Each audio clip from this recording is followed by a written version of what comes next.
My phone buzzed at 6:07 in the morning, and everything I thought I knew about my family shattered before I even got out of bed. I reached for the nightstand, eyes still blurry with sleep, and saw the notification that would change my life. Dawson Family Group Chat. 47 unread messages. My stomach dropped before I even opened it. Nothing good ever came from that many messages sent while I was sleeping. I scrolled to the first one, sent by my mother at 11:43 the night before. I have thought about this carefully.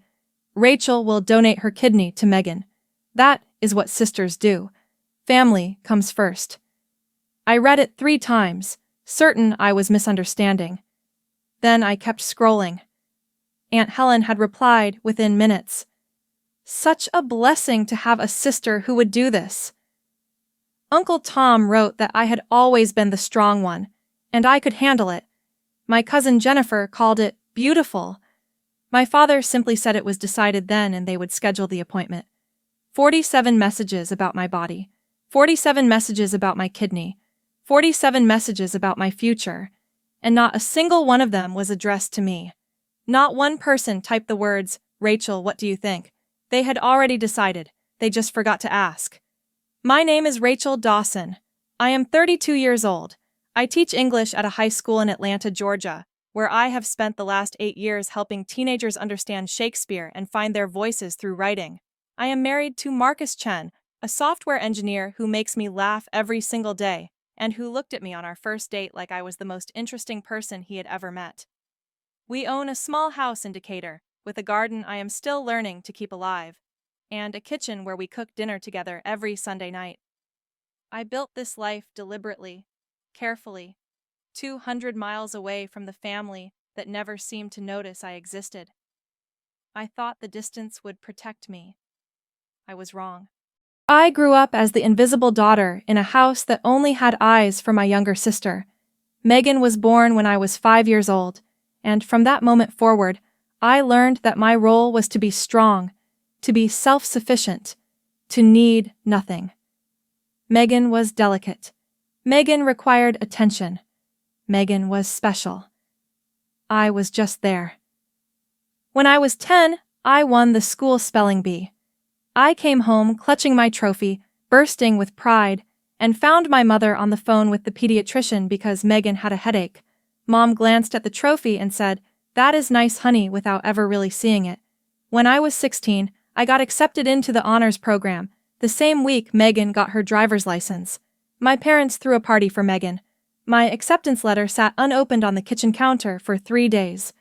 When I was 22, I graduated college magna cum laude. My parents attended but left early because Megan was having a crisis with her boyfriend. I celebrated at a diner with Marcus, who was just my boyfriend then, while my family rushed home to comfort my sister over a breakup that lasted 2 weeks. The pattern was always the same. Megan needed. I managed. And nobody ever thought to ask if maybe I needed something too. 2 years ago, Megan was diagnosed with chronic kidney disease. The family rallied around her immediately, organizing fundraisers and prayer groups and meal trains. I sent flowers. I called every week. I offered whatever support I could from 200 miles away. Her condition worsened 6 months ago to end-stage renal disease. She started dialysis 3 times a week. The doctors told her she needed a transplant. I knew all of this. What I did not know, what nobody ever mentioned until 47 messages appeared on my phone at 6 in the morning, was that they had already decided I would be the one to give her my kidney. Looking back now, I can see the signs I missed. My mother asking strange questions about my health during our monthly phone calls. My father wanting to know my plans for the future. They had been laying the groundwork for weeks.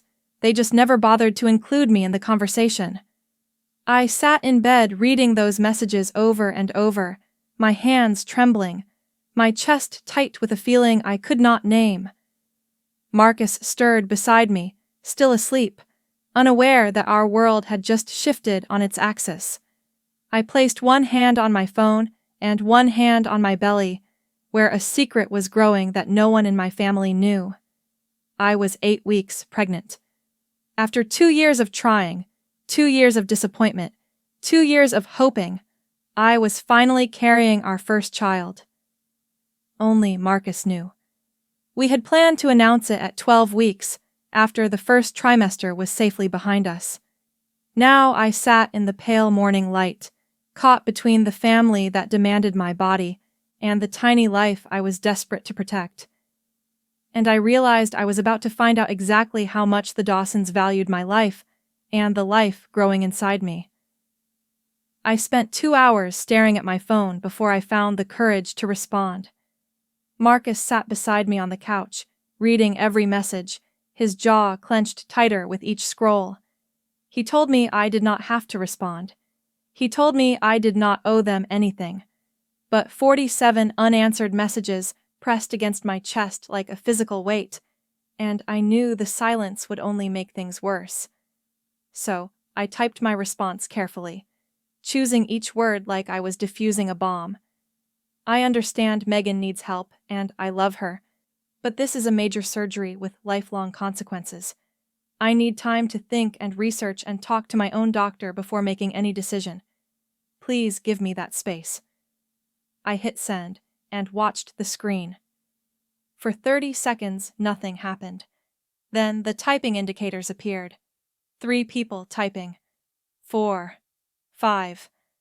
The replies came like bullets. My mother wrote first. Time. Your sister is dying and you need time. My father said they had raised me better than this. Aunt Helen wrote that she could not believe what she was reading. Uncle Tom reminded me that family does not abandon family. Cousin Jennifer asked what was wrong with me. The messages kept coming, one after another, a wall of judgment and accusation that made my hands shake so badly I could barely hold the phone. Marcus took it from me gently and set it face down on the coffee table. He told me not to read anymore, but I could hear it buzzing, message after message, and each vibration felt like a small explosion in my chest. The phone call came 20 minutes later. I saw my mother's name on the screen, and Marcus shook his head, telling me not to answer. But 32 years of conditioning is hard to break. I picked up and said hello, and before I could say another word, my mother was already crying. She told me she had carried me for 9 months. She told me she had sacrificed everything for her girls. She reminded me that Megan had been sick for 2 years, 2 years of suffering, and now when she finally had hope, I wanted to think about it. She asked what kind of sister I was, what kind of daughter. She said if Megan died because I would not help, she would never forgive me. Never. Her voice cracked on that last word, and I felt something inside me crack too. I tried to explain that I was not saying no, that I just needed to understand the risks. She cut me off and demanded to know what risks could possibly matter more than my sister's life. I looked at Marcus. He nodded slowly, his eyes telling me it was my choice. I took a deep breath and told her the truth.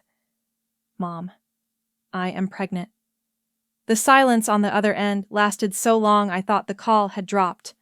Then my mother's voice came back, different now, colder. She asked how far along. I told her 8 weeks. I told her we had been trying for 2 years and this was our first baby. I told her I wanted to help Megan, but I needed to talk to doctors about what this meant for my pregnancy, for my child, for my future. I was pleading with her to understand, to see me, to acknowledge that my life mattered too. Her response came slowly, each word deliberate and sharp as a blade. You can have another baby, Rachel, but I only have one Megan. The words hit me like a physical blow. My hand moved instinctively to my belly, to the tiny life growing inside me that my mother had just dismissed as replaceable. I asked her if she heard what she just said. She doubled down. Megan's life was at stake right now, she told me. My pregnancy was barely 2 months old. I was young. I could try again. I hung up without saying goodbye. The phone slipped from my fingers onto the couch, and I sat there in absolute silence, unable to form words. Marcus asked what happened. I could only repeat what she said. She told me I can have another baby. Marcus stood up so fast the coffee table shook. I had never seen him so angry. His hands were trembling and his voice was tight with barely controlled fury. He said, that was it, we were done. I was not donating anything. I was not talking to them anymore. I tried to tell him she was still my mother, but he cut me off. A mother does not say that, he told me. A mother does not ask her daughter to risk her baby's life for anyone. He knelt in front of me and took my hands. He reminded me how they had treated me my whole life. The forgotten birthdays, the ignored achievements, the constant comparisons. And now they wanted my organ, and they were angry that I asked for time. These people do not love you, he said. They use you. I knew he was right. I had always known. But 32 years of hoping they would change is hard to release in a single conversation. That night I lay awake, staring at the ceiling while Marcus slept beside me. My mind raced through memories I had spent years trying to bury. I asked myself if I was being selfish. I wondered what would happen if Megan really died and whether I could live with that. But then I thought about my baby, about my right to protect my child, and I could not find the selfishness in that. The question that haunted me most was why my family only seemed to see me when they needed something from me. In all the messages, all the phone calls, all the accusations, no one had asked how I was feeling. No one asked if I was scared. No one congratulated me on the pregnancy. I scrolled through the group chat one more time, counting the messages. 73 now. My mother had sent 19. My father sent 8. Aunt Helen contributed 14. Uncle Tom sent 11. Various cousins added 21 more. And Megan, the person who supposedly needed my kidney to survive, had sent exactly 0. Not one message. Not one private text saying thank you for considering or I understand this is hard. Not one phone call. Not one voicemail. My sister needed my kidney to survive, but she could not even send me one message asking for it herself. That silence told me everything I needed to know about how this family really worked. 3 days after the group chat exploded, I tried to return to normal life. I went to work, stood in front of my students, taught them about metaphors and symbolism and the power of words, but my phone kept buzzing in my desk drawer, and during my lunch break, I finally looked at the notifications.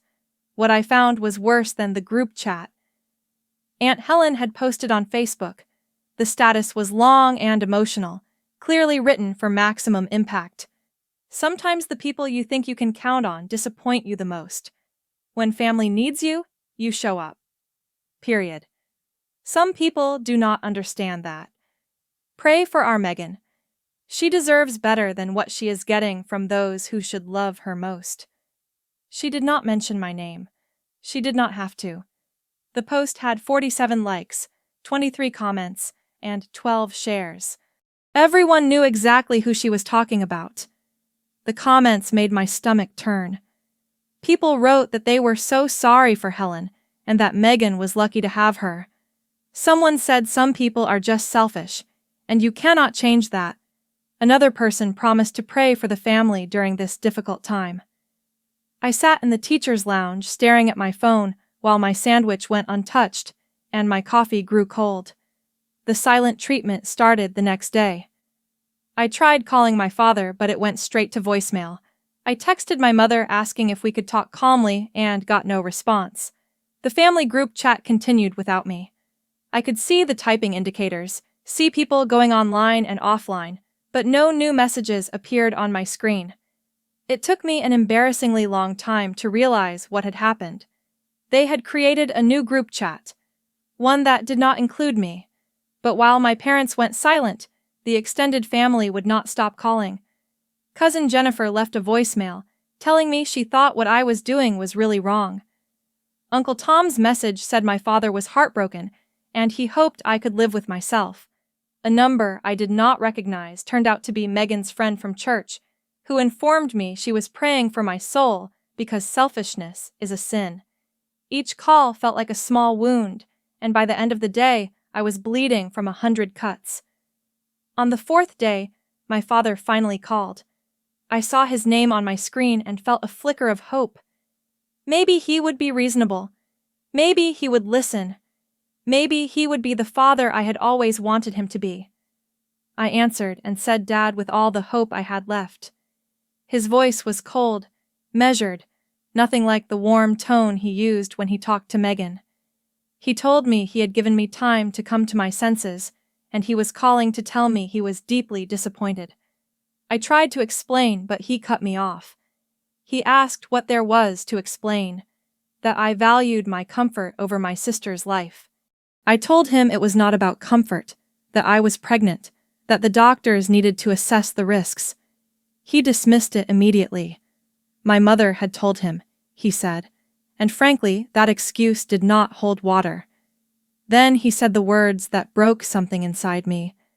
He told me I had always been the difficult one. Even as a child, never grateful, never easy. Megan was sick constantly, and she never complained, but I had everything handed to me and still found reasons to be unhappy. He said he did not know where they went wrong with me. I hung up without responding. I had no tears left to cry. I was too numb for tears. That night the memories came flooding back. I was 16 years old, riding my bike home from school when a car ran a stop sign and clipped my back wheel. I flew off the bike and landed on my left arm. I heard the crack before I felt the pain. A stranger called 911, and I ended up at the emergency room alone, using the nurse's phone to call home. My mother answered, and I told her through tears that I thought my arm was broken, that I was at the hospital. There was a long pause. Then she reminded me they were at the resort for Megan's birthday weekend. She asked if I could handle it. The resort was 3 hours away, and Megan had her party that night. I told her I was alone. She said she would call Aunt Helen to pick me up tomorrow, and told me to be brave because I was always so strong. I spent that night in the hospital with a broken arm and no family. A nurse held my hand during the cast setting. I never forgot her kindness. I never forgot my family's absence either. Sitting in my living room 16 years later, I wrapped my arm instinctively around my belly. Nothing had changed. At 16, I was alone with a broken arm while they celebrated Megan. At 32, I was alone with a pregnancy while they demanded my kidney for Megan.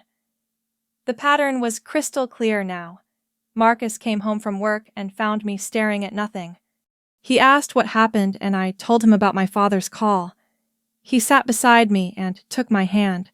He told me they were never going to change. They had shown me who they were, over and over again. On the 5th day, Megan finally called. I stared at her name on my screen for a long moment. She had not contacted me once since this began. Maybe she would be different. Maybe she would apologize for the family's behavior. Maybe she would say she understood and that she loved me no matter what. I answered and said her name like a question. Her voice was soft, tired, carefully crafted. She said she just wanted to check on me, that she knew this had been hard. I felt tears forming. Finally, someone who understood. She told me she was not calling to pressure me, that she would never do that whatever I decided, she would accept it. Then she paused. But Rachel, she said, I need you to understand something. If you say no, the family will never forgive you. You will lose everyone. Mom, Dad, everyone. I do not want that for you. I am trying to protect you. So just think about what you are giving up. Not just a kidney, your whole family. My blood ran cold. This was not concern. This was a threat wrapped in velvet. She was not asking. She was warning. You will lose everyone. Not we will miss you. Not I love you either way. Just a cold calculation of what my refusal would cost me. My sister finally called after 5 days of silence. I had hoped for comfort, for understanding, for love. Instead, she gave me an ultimatum disguised as sisterly concern. And in that moment, I understood the truth I had been avoiding my entire life. Megan was not a victim of our family's dysfunction. She was its architect. On the 7th day, my mother made another decision about my body without asking me. I woke up to a new message in the family group chat, sent at 6:30 in the morning like she had been awake all night planning it. Great news, everyone. I have scheduled Rachel's donor evaluation appointment at Emory University Hospital this Friday at 2 in the afternoon. Dr. Samuel Hart is one of the best transplant specialists in Georgia. He will walk us through the process. The whole family will be there to support both of our girls. This is a blessing. The message was followed by heart emojis and prayer hands and celebration emojis from everyone in the family. I read it 3 times, my coffee growing cold in my hands. Rachel's donor evaluation. Not a consultation, not a discussion, a donor evaluation. They had already decided I was the donor. They scheduled the appointment without asking if Friday worked for me. They scheduled it without asking if I wanted an evaluation at all. My body had become a family resource, and they were making reservations. That evening, I told Marcus about the appointment. He read the message, and his face darkened with an anger I rarely saw from him. He told me I was not going.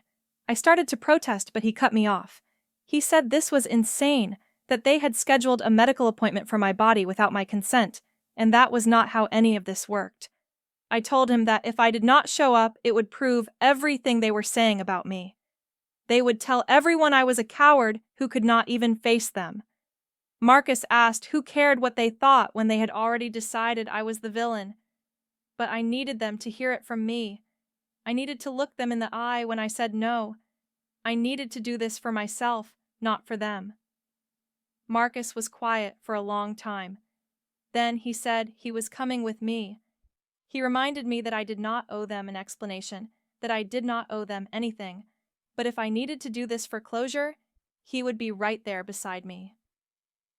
I spent the next 2 days researching everything I could find about kidney donation.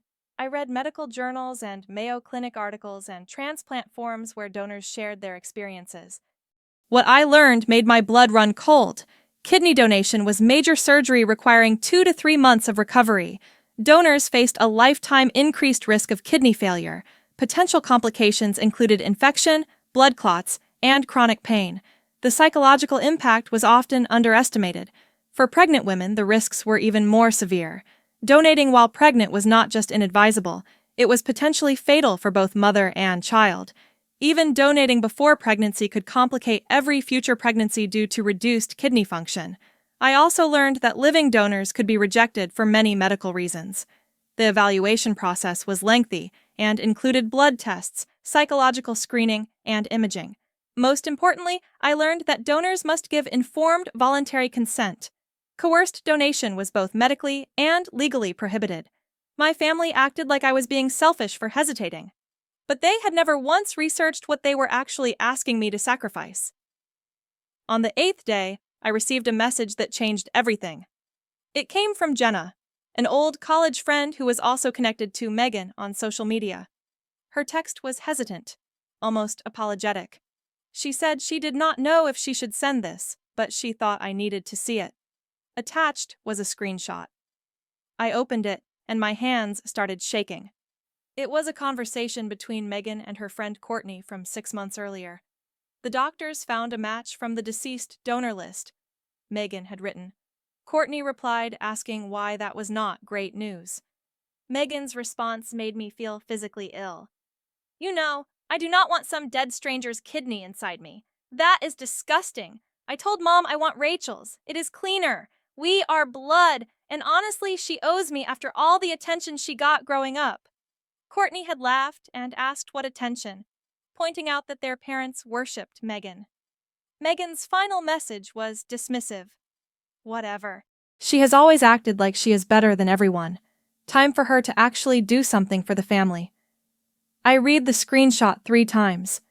Megan had rejected a viable donor 6 months ago. She refused a kidney that could have saved her life because she found it disgusting. She wanted my kidney because it was cleaner. This was never about survival. This was about control. This was about ownership. The entire family had spent weeks making me feel like a murderer for hesitating, and Megan had already had an option. She just did not want it. I showed Marcus the screenshot. His face went pale and then red with fury. He could not believe she had a match and said no. He could not believe she was letting the family destroy me because she thought my kidney was cleaner. I told him that this whole time they had made me feel like a murderer for hesitating when she already had an option she simply did not want. The decision crystallized in that moment. I would go to the appointment on Friday, not to donate, not to explain, to confront. Thursday night, I lay in bed with my hand on my belly. The baby was the size of a raspberry now, tiny and perfect, and completely dependent on me. I whispered to my child that I was going to protect them no matter what. My phone buzzed one more time. A final message in the family group chat from my mother. "See everyone tomorrow. Wear something nice." We are taking a family photo after to celebrate.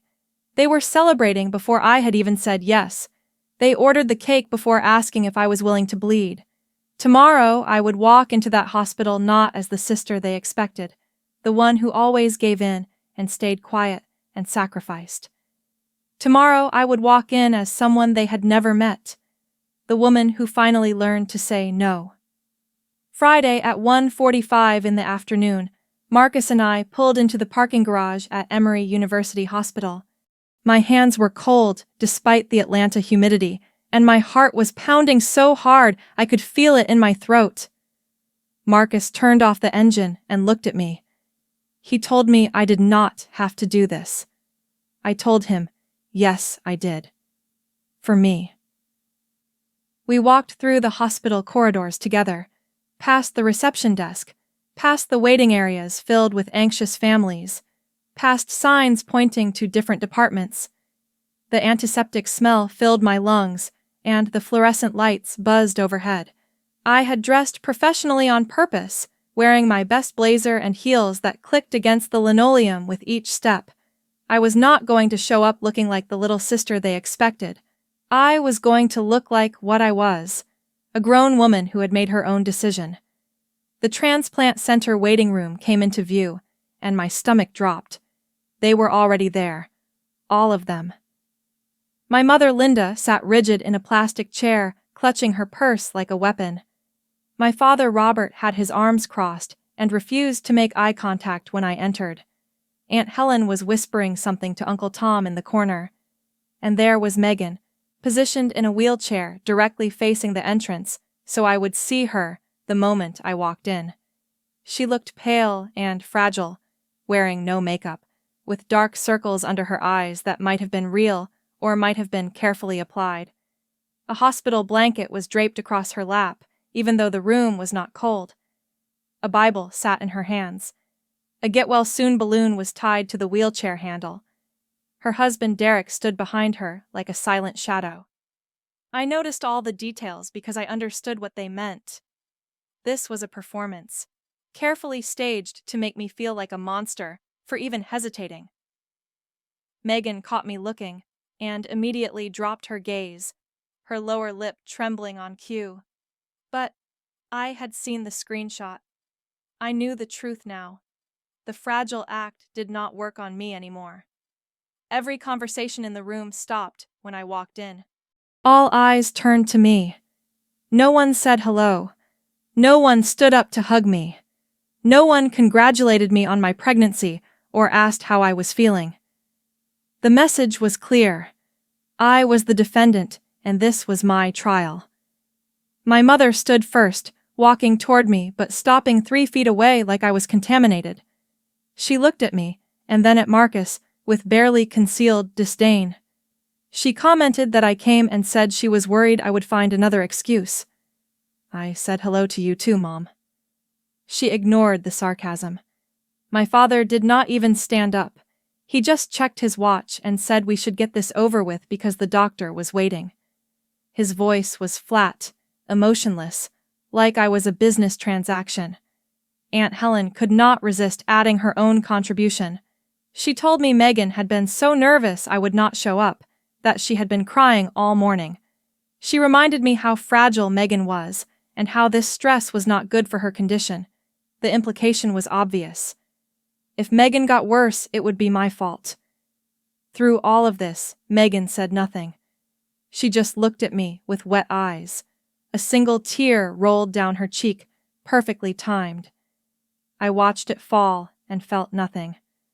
The door to the consultation room opened, and a nurse called for the Dawson family. She said Dr. Hart would see us now.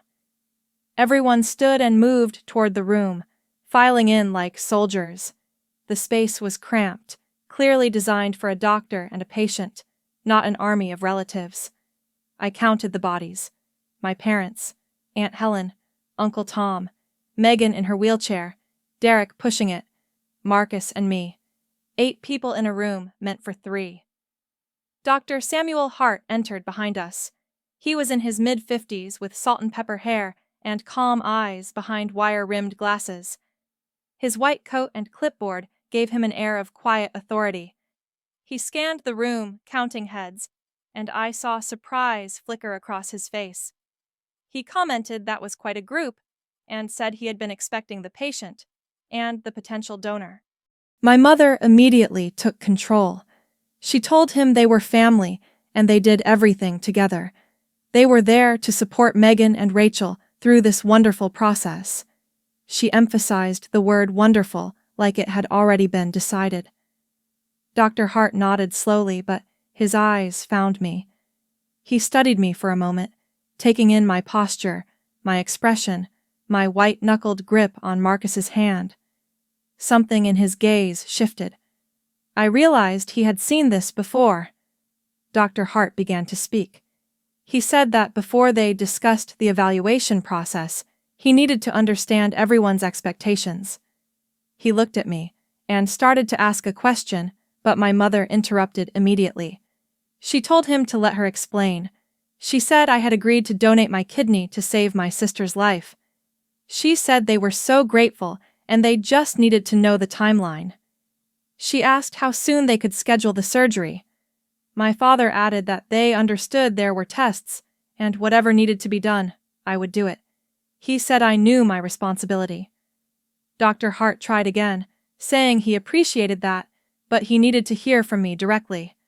Aunt Helen cut him off this time. She said I had always been shy, but they could trust her that I wanted this. She said I loved my sister, and this was what family did. I had not spoken a single word since entering the room. Every time Dr. Hart tried to address me, someone else answered for him. They were not letting me speak. They were afraid of what I might say. Dr. Hart raised his hand, and the room fell silent. His voice was calm, but carried steel underneath. He said he appreciated everyone's enthusiasm, but he needed to make something very clear. In kidney transplantation, the potential donor's well-being was his primary concern. Before any evaluation could proceed, he was required by law and medical ethics to speak with the donor alone. No family members. No exceptions. My mother started to protest that they were my support system, but he cut her off. He told her this was not negotiable. It was hospital policy and federal regulation. My father's face reddened, and he called it ridiculous, saying they were my parents. Dr. Hart's response was immediate. He reminded them I was a 32-year-old adult, and he would speak with me privately. Nobody knew what to say. They could not argue with hospital policy. They could not force their way into a private medical consultation. For the first time in this entire ordeal, someone with authority was on my side. I stood to follow Dr. Hart toward his private office. Marcus squeezed my hand and gave me a small nod. As I walked past Megan's wheelchair, I glanced down, and our eyes met for just a second. The expression on her face was not fear, not gratitude, not sisterly love. It was cold calculation, a flicker of annoyance that things were not going according to plan. And underneath it all, an absolute confidence that I would fold. She still believed I would cave. She always had before. My sister looked at me the way you look at a tool that is malfunctioning, frustrated and impatient, and certain it would work properly once you applied enough pressure. She had no idea that behind that closed door, everything she believed about me was about to shatter. Dr. Hart walked ahead of me down the hallway, his footsteps unhurried, giving me space to breathe. The sounds of the waiting room faded behind us, my family's voices disappearing with each step. For the first time in weeks, I felt like I could actually fill my lungs with air. His office was small and functional, with a desk, 2 chairs, and medical diplomas lining the walls. A window overlooked the hospital courtyard, and afternoon light streamed through, warm and golden. He closed the door with a soft click, and the silence felt sacred. No audience, no performance, no pressure. Just me and a doctor who actually wanted to hear my voice. He gestured to a chair and told me to please sit and take my time. He did not rush. He did not push. He just waited. Dr. Hart sat across from me and set his clipboard aside. He was not taking notes yet. He removed his glasses and cleaned them slowly, then looked at me with eyes that had clearly seen this before. He told me he was going to ask me something, and he needed me to answer honestly. He said there was no one here but us, and whatever I said would stay in this room. Then he asked the question that no one in my family had ever thought to ask. "Rachel, do you actually want to donate your kidney to your sister?" The words hit me like a wave. Such a simple question. 7 words that should have been spoken weeks ago. My throat tightened, and I opened my mouth to say yes, the automatic response, the conditioned response. But the word would not come. Instead, tears spilled down my cheeks before I could stop them. I shook my head and whispered the truth. No, I do not. Dr. Hart handed me a box of tissues and told me to tell him everything. He said he was listening, and so I did. I told him about the group chat announcement where the decision was made without me. I told him about the 47 messages where my name was mentioned, but no one asked my opinion. I told him about my mother's devastating response when I revealed my pregnancy. "You can have another baby, Rachel. But I only have one, Megan." I told him about my father's cold disappointment and how he said he did not know where they went wrong with me. I told him about the isolation campaign, being unfriended and publicly shamed, and called a murderer by people who were supposed to love me. I told him about Megan's silence for 5 days, and then her velvet-wrapped threat. "If you say no, the family will never forgive you. You will lose everyone." Then I told him I was pregnant. 8 weeks. My first baby after 2 years of trying. I told him I had revealed this to my mother, hoping she would understand, and she told me I could have another one, like my child was disposable, like my body was just a container for spare parts. Finally, I hesitated, then pulled out my phone. I showed him the screenshot from Jenna, Megan's conversation with her friend Courtney from 6 months ago. He read it in silence. I do not want some dead stranger's kidney inside me. That is disgusting. I want Rachel's. It is cleaner, and honestly, she owes me. Dr. Hart's expression remained professional, but I saw his jaw tighten. He handed the phone back slowly and thanked me for showing him. Dr. Hart spoke carefully, his voice clinical but compassionate. He told me to let him be absolutely clear. Donating a kidney while pregnant was not just risky, it was potentially fatal. For me, and for my baby. No ethical surgeon would perform this procedure on a pregnant woman. Period. He said the fact that my family scheduled this appointment knowing I was pregnant told him they either did not understand or did not care about the danger. He continued explaining that even without pregnancy, kidney donation was major surgery, 2 to 3 months of recovery, lifetime monitoring, increased risk of kidney problems later in life. For women who wanted future pregnancies, reduced kidney function could complicate every pregnancy going forward. "This was not a minor sacrifice," he said. "This was a permanent alteration of my body and my health. Anyone who treated it as an obligation did not understand what they were asking. He leaned forward and told me he had been doing this for 25 years. He had seen families like mine before, more often than he would like. Families who believed love meant ownership. Families who thought blood relation gave them rights over someone else's body. He explained what the law said and what his oath required. A living organ donor must give informed, voluntary consent. Voluntary meant without pressure, without coercion, without guilt. If he believed a donor was being forced emotionally, financially, or physically, he was legally and ethically prohibited from performing the surgery. No doctor in this hospital would touch me if I did not want this. He told me my family might think they could pressure me into compliance. But the moment I walked into this hospital, I had the power. He could not make them understand that. But he could make sure they could not override my choice.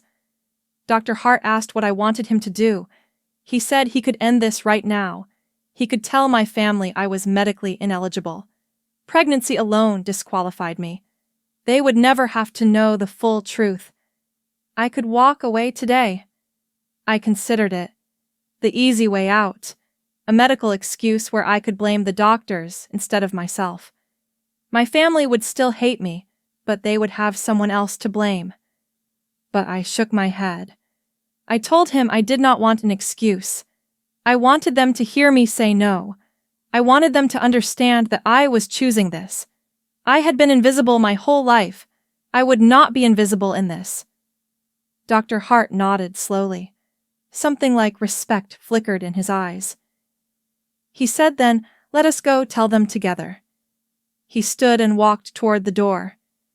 Before he opened it, he turned back to me. He said that when we walked back in there, he was going to say something to my family, something they would not want to hear. He asked if I was ready for that. I stood and wiped my eyes.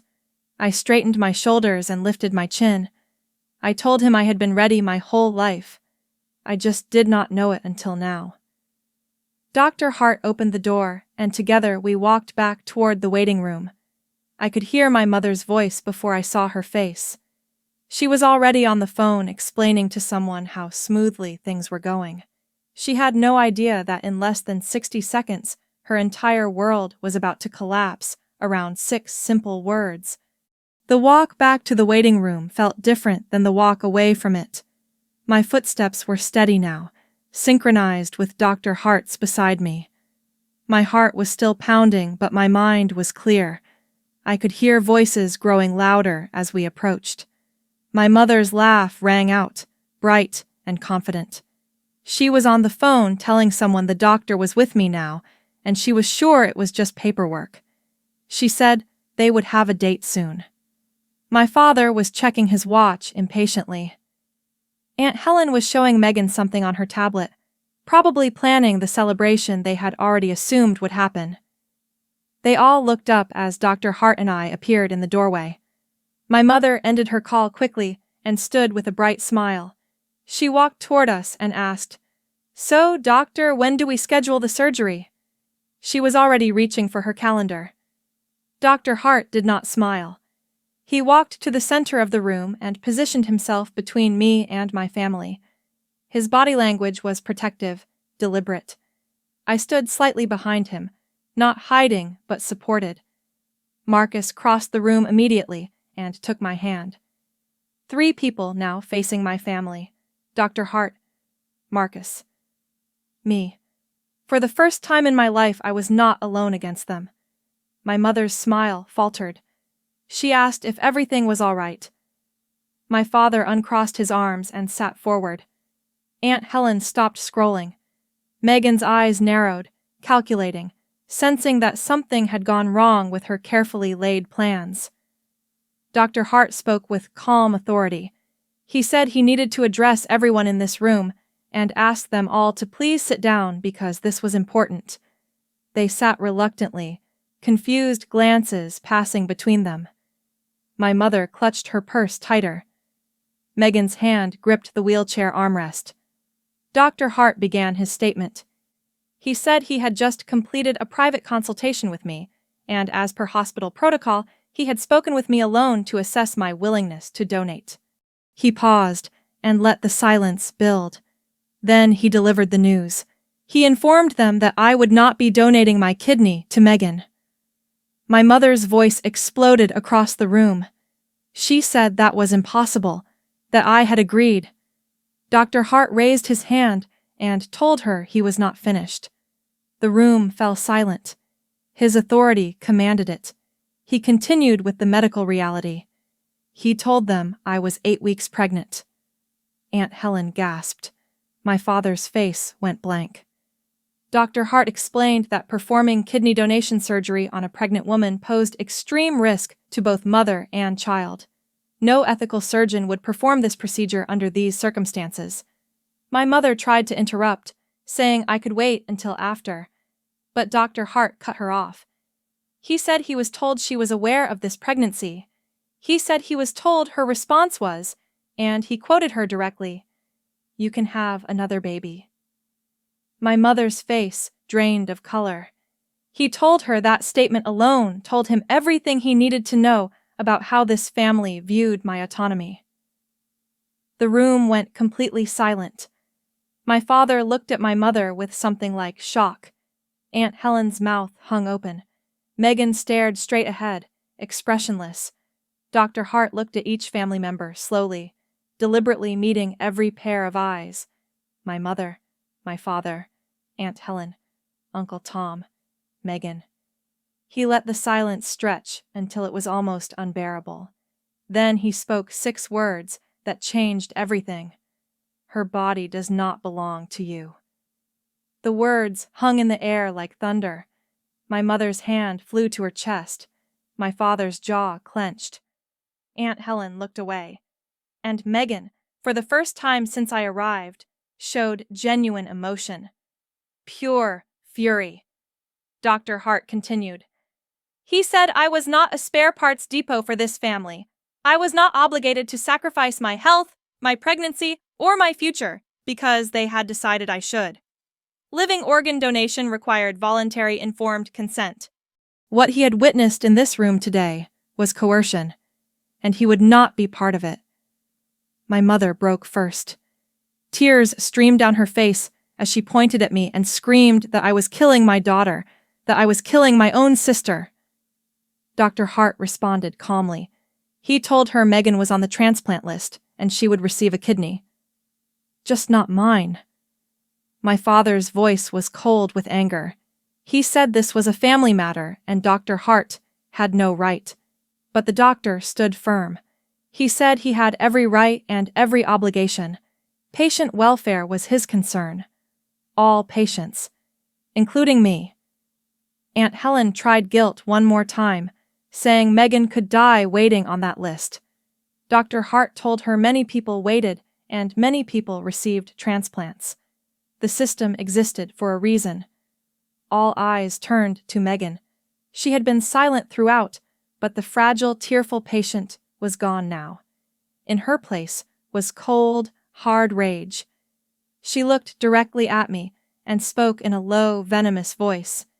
She told me I had always been jealous of her. From the day she was born, I had resented her, and now I was using this pregnancy as an excuse to let her die. I responded, and my voice was steady, surprising even myself. I told her I was not letting her die. There were other donors. There was already another donor. The room froze. I continued. I told them that 6 months ago, Megan was offered a kidney from the deceased donor list. She said no because she thought it was disgusting. She wanted my kidney because it was cleaner. I told them I had the messages. I had proof. Megan's face went pale, caught, exposed. The mask did not just slip. It shattered completely. I stepped forward past Dr. Hart, past Marcus.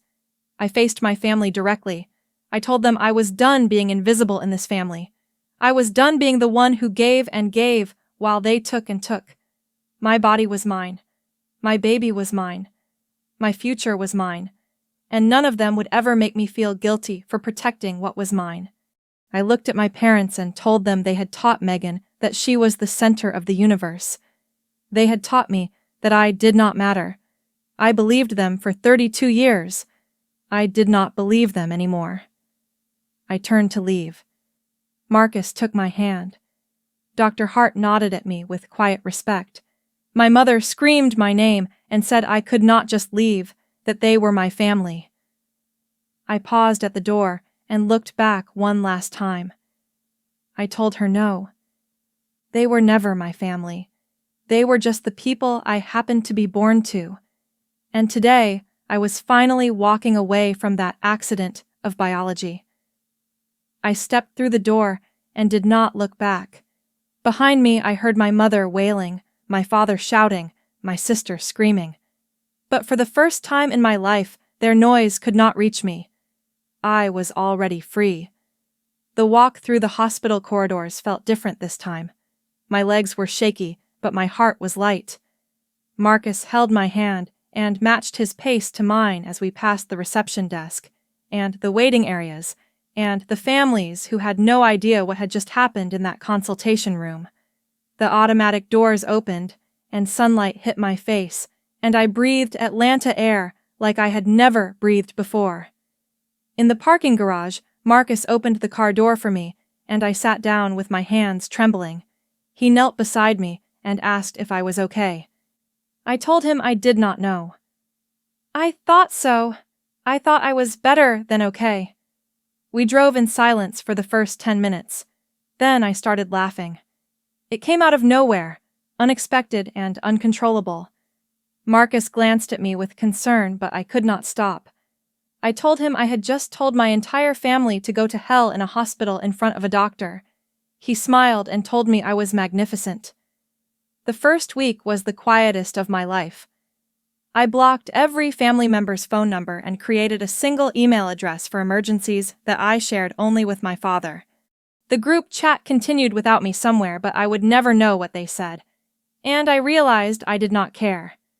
Marcus took a week off work, and we cooked together and watched movies and talked about the nursery we would build. For the first time, my home felt like a sanctuary instead of a hiding place. A single email arrived from my father with the subject line, "Disappointed." I read the first sentence. "Your mother has not stopped crying." I deleted it without reading the rest. No guilt. No second guessing. Just peace. 3 months later, my pregnancy had progressed to 20 weeks. The ultrasound showed a healthy baby girl, and we decided on a name. Grace. Because that was what I was learning to give myself. I returned to teaching, and my students had no idea about the storm I had weathered. I started therapy to process 32 years of invisibility. My therapist told me I had not just set a boundary. I had reclaimed my entire identity. News about Megan reached me through a cousin's public Facebook post. She had received a kidney from the deceased donor list. The surgery was successful, and her recovery was ongoing. The family was celebrating what they called God's miracle. There was no mention of me, no acknowledgement of what they had put me through. I felt nothing when I read it, and that nothing felt like freedom. 6 months after that hospital confrontation, Grace Elena Dawson entered the world on a Tuesday morning at 7:23. After 14 hours of labor, she arrived at 7 pounds 4 ounces with a full head of dark hair. I held my daughter and wept not from pain, but from overwhelming love. Marcus stood beside me with tears streaming down his face. The hospital room filled with flowers from colleagues and friends and neighbors. Not a single card arrived from the Dawson family. I expected this. It still stung for a moment, but only a moment. I looked at Grace's tiny fingers wrapped around my thumb and whispered to her, "I chose you. I chose us. And I would make the same choice 1,000 times. This child existed because I said no. This child was alive because I protected my own body. That was not selfishness. That was love." The months that followed taught me what family really meant. My mother sent a letter when Grace was born, and I returned it unopened. My father emailed twice with brief formal messages still blaming me for tearing the family apart. Megan sent nothing, and I expected nothing. But Marcus's parents visited every month, loving and warm and accepting. Friends from work threw a baby shower. Neighbors brought casseroles and offered to babysit. I realized that family was not blood. Family was the people who showed up. If my parents ever wanted a relationship with Grace, they would first have to acknowledge what they did. No apology meant no access. I did not expect that apology would ever come. And I had made peace with that. One quiet evening, I sat by the window while Grace slept in her crib. Marcus was working late, and I had the house to myself. I thought about the woman I was 6 months ago. The woman who almost gave away a piece of her body to people who never valued her. The woman who believed no was a selfish word.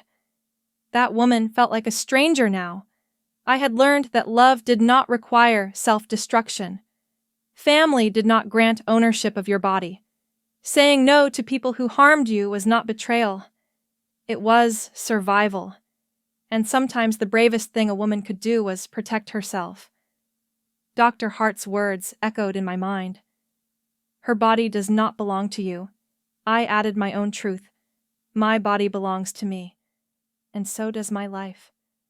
I picked up Grace from her crib and carried her to the window. The setting sun painted the sky in shades of gold and pink. She cooed softly, her eyes wide at the colors. I whispered to my daughter, "You will never have to earn love by bleeding for it. You will never be invisible. I promise." Rachel's story ends here, but maybe yours is just beginning. Have you ever been the invisible one in your family? Have you ever been asked to give more than you could afford to lose? Have you ever had to choose between keeping the peace and keeping yourself whole? If this story touched something inside you, I want to hear yours. Leave a comment below. Tell me about the moment you finally said no or the moment you wish you had. You are not alone. There are thousands of women watching this right now who understand exactly what you have been through. When you share your story, you give someone else permission to share theirs. That is how we heal. Together. If you want more stories like this, stories about women who find their strength and reclaim their voices and refuse to be invisible, subscribe to this channel. Hit the notification bell so you never miss a story. Every week we share stories of women who stood up and spoke out and walked away from the people who tried to break them. If this story moved you, hit the like button. It helps more women find us when they need us most. And share this video with someone you love, someone who might need to hear that they are allowed to say no. Remember this: your body is yours, your life is yours, your choices are yours. No one, not your parents, not your siblings, not anyone, has the right to take that from you. You are seen, you are worthy, and you are so much stronger than they ever gave you credit for. I will see you in the next story. Until then, take care of yourself. You deserve it. These stories have been partially fictionalized to enhance dramatic impact, heighten emotional engagement, and convey lessons for the audience.